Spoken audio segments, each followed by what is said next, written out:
Assalamualaikum warahmatullahi wabarakatuh. Perkenalkan, nama saya Meriski Ramadanti.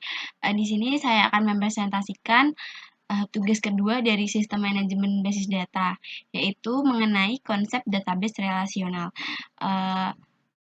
Selanjutnya, di sini saya akan menjelaskan tentang database relasional. Pada model relasional, basis data akan disebar atau dipilah-pilah ke dalam berbagai tabel dua dimensi. Setiap tabel selalu terdiri atas lajur mendatar yang disebut baris data atau row atau record, dan lajur vertikal yang biasa disebut dengan kolom atau column atau file. Keuntungan dari database relasional. Nah, database relasional ini bentuknya sederhana. Kemudian database ini juga mudah melakukan berbagai operasi data. Selanjutnya ada istilah dalam database relasional. Yang pertama ada istilah relasi. Istilah relasi ini sangat familiar dari mengenai materi database ini. Relasi adalah sebuah tabel yang terdiri dari beberapa kolom dan beberapa baris. Relasi menunjukkan adanya hubungan di antara sejumlah entitas yang berasal dari himpunan entitas yang berbeda.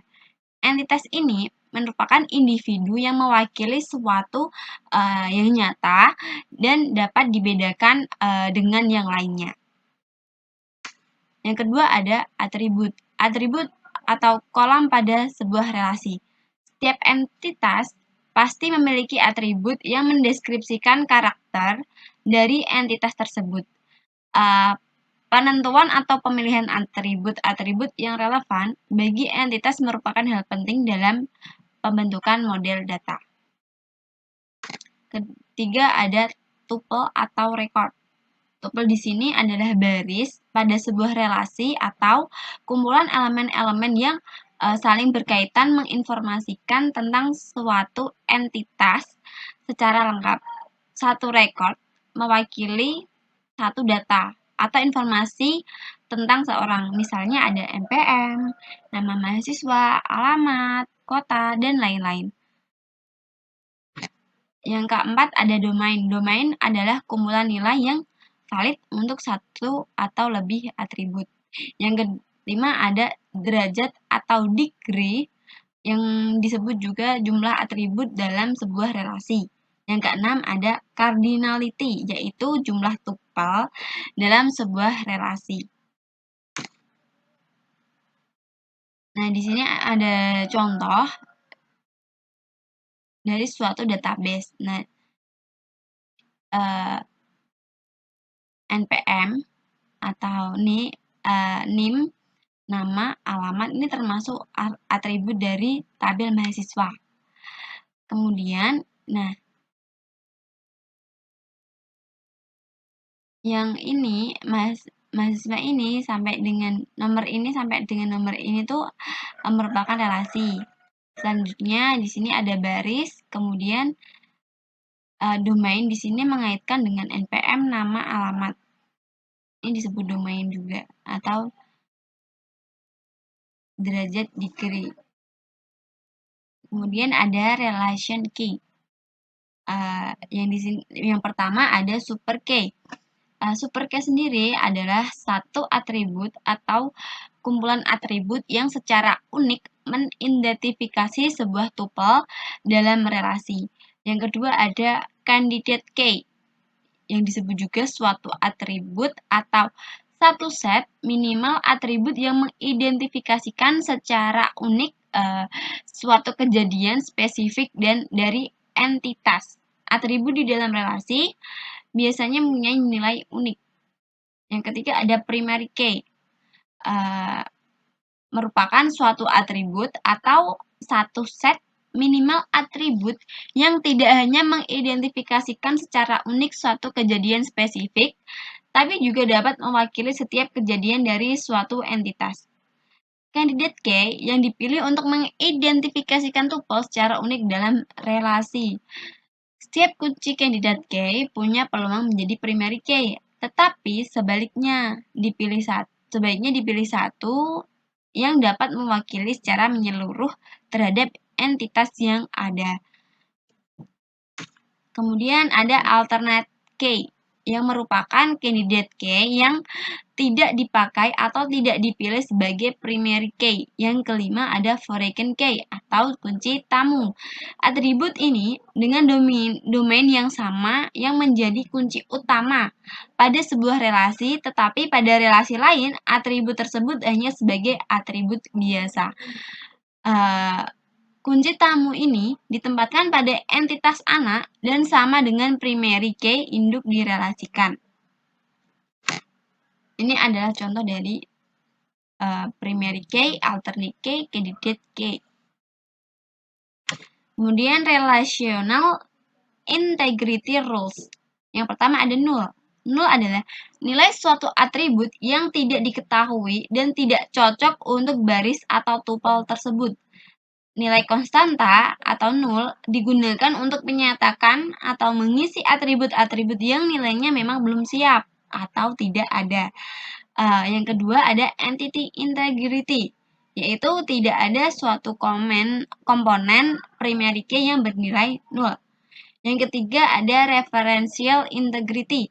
Suatu domain dapat dipakai sebagai kunci primer bila merupakan atribut tunggal pada domain yang bersangkutan. Kemudian ada bahasa database relasional. Pertama, menggunakan bahasa query atau pernyataan yang ditunjukkan untuk mengambil informasi. Bahasa query atau query language lebih ditekan pada aspek pencarian data dari dalam tabel. Aspek pencarian ini sedemikian penting karena merupakan inti dari upaya untuk pengelolaan data. Contoh-contoh dari database relasional yaitu ada Microsoft Server yang dari Microsoft, Oracle dari Oracle, Microsoft Access dari Microsoft. Kemudian ada model data relationship.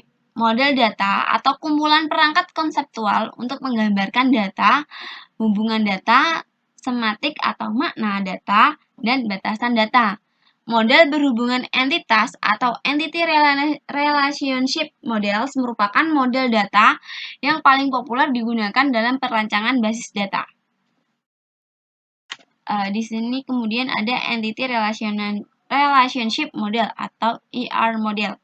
Model entity relationship merupakan semesta data yang ada diterjemahkan atau ditransformasikan dengan memanfaatkan sejumlah perangkat konseptual menjadi sebuah diagram data yang umum yang disebut diagram entity relationship atau diagram ER.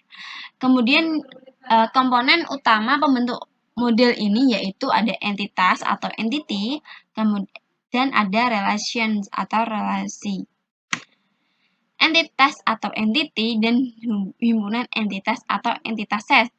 Entitas sendiri merupakan individu yang mewakili suatu yang nyata atau ekstensinya dan dapat dibedakan dari sesuatu yang lain. Sekelompok entitas yang sejenis dan berbeda dalam lingkup yang sama membentuk sebuah himpunan atau entity set. Entitas menunjukkan pada individu suatu objek, sedang himpunan entitas menunjuk pada rumpun atau famili dari individu tersebut. Penyebutan himpunan entitas ini seringkali digantikan dengan sebutan entitas saja. Contoh-contoh himpunan entitas yaitu ada semua motor atau motor saja, dengan entitas motor Honda, motor Yamaha, motor Suzuki, dan sebagainya. Semua mobil atau mobil saja, dengan entitas mobil Suzuki, mobil Toyota, mobil Honda, dan sebagainya. Semua mata kuliah atau mata kuliah saja. Contohnya, dengan entitas sistem basis data, algoritma struktur data, logika matematika, dan sebagainya. Himpunan entitas mahasiswa dan himpunan entitas mata kuliah. Untuk menjelaskan hubungan apa yang terjadi di antara kedua himpunan entitas tersebut, kita dapat memberi nama himpunan relasi. Contohnya mempelajari atau himpunan relasi belajar. Kardinalitas atau derajat relasi. Kardinalitas atau derajat relasi ini menunjukkan jumlah maksimum entitas yang dapat berelasi dengan entitas pada himpunan entitas yang lain. Di sini ada beberapa contohnya.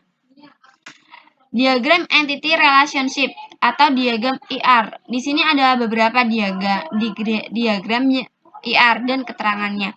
Ada persegi panjang, ini menyatakan himpunan entitas. Kemudian ada lingkaran atau elip, menyatakan atribut atau atribut yang berfungsi sebagai key di garis bawahi. Ada belah ketupat, yaitu menyatakan himpunan relasi. Kemudian ada garis sebagai penghubung antara himpunan relasi dengan himpunan entitas dan himpunan entitas dengan atributnya. Di sini ada contoh IRD. Di sini ada dosen, jurusan. Di sini kemudian ada nama dosen, alamat dosen, nama dosen, kode jurusan, dan nama jurusan. Tahap pembuatan diagram IR. Tahap pembuatan diagram IR ini yang pertama mendapatkan sebuah rancangan basis data, minimal data yang dapat mengakomodasi kebutuhan penyimpanan data terhadap sistem yang sedang kita tinjau. Yang kedua ada tahap optimasi diagram IR atau final design, yaitu melakukan koreksi terhadap hasil tahap pertama. Bentuk-bentuk koreksi yang terjadi bisa berupa pendekomposisian himpunan entitas, penggabungan himpunan entitas, pengubahan derajat relasi, penambahan relasi baru, hingga perubahan atau penambahan dan pengurangan atribut-atribut untuk masing-masing entitas dan relasi. Langkah teknis tahap 1.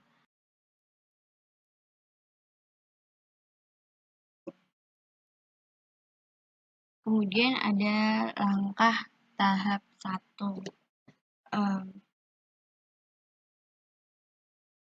Langkah tahap 1 mengidentifikasi.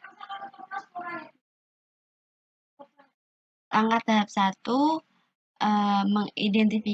yang pertama, mengidentifikasi dan menetapkan seluruh himpunan entitas yang terlibat. Menentukan atribut-atribut key dari masing-masing himpunan entitas. Mengidentifikasi dan menetapkan seluruh himpunan relasi di antara himpunan entitas yang ada beserta foreign key-nya. Menentukan derajat atau kardinalitas relasi untuk setiap himpunan relasi. Melengkapi himpunan entitas dan himpunan relasi dengan atribut-atribut deskripsi atau non-key.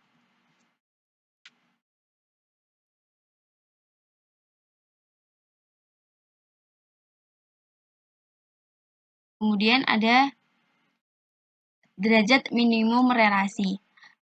Di sini ada derajat atau kardinalitas relasi minimum merupakan hubungan atau korespondensi atau minimum yang boleh terjadi antara himpunan entitas yang satu terhadap himpunan entitas yang lain. Contohnya di sini ada seorang anak dapat belajar beberapa jenis sepeda atau juga boleh tidak atau belum belajar sepeda satupun. Setiap sepeda, ini berarti setiap sepeda dapat dipelajari oleh banyak anak, tapi bisa saja ada sepeda yang belum bisa dipelajari atau belum pernah dipelajari oleh satupun anak. Seorang pelatih, di sini ada seorang pelatih boleh membimbing berbagai jenis sepeda, tapi bisa saja ada pelatih yang belum diperbolehkan membimbing satu sepeda manapun. Setiap sepeda hanya boleh diberikan untuk satu pelatih dan tidak ada atau tidak boleh ada sepeda yang tidak berpelatih. Yang kedua ada contoh kamus data. Di sini ada data anak yang di dalamnya ada nama anak, alamat, nomor telepon, dan lain-lain. Yang kedua ada data sepeda. Sepeda ini di dalamnya ada nomor sepeda, jenis sepeda, ada tahapannya. Yang ketiga ada bengkel, yaitu ada ID pelatih, nama pelatih, dan alamat. Kemudian ada data belajar, di sini ada nomor sepeda dan hasilnya. Kemudian ada bimbingan atau pembimbing atau dibimbing yang berisi nomor sepeda, ID pelatih, waktu, dan tempat. Cukup sekian presentasi dari saya, kurang lebihnya saya mohon maaf sebesar-besarnya. Wassalamualaikum warahmatullahi wabarakatuh.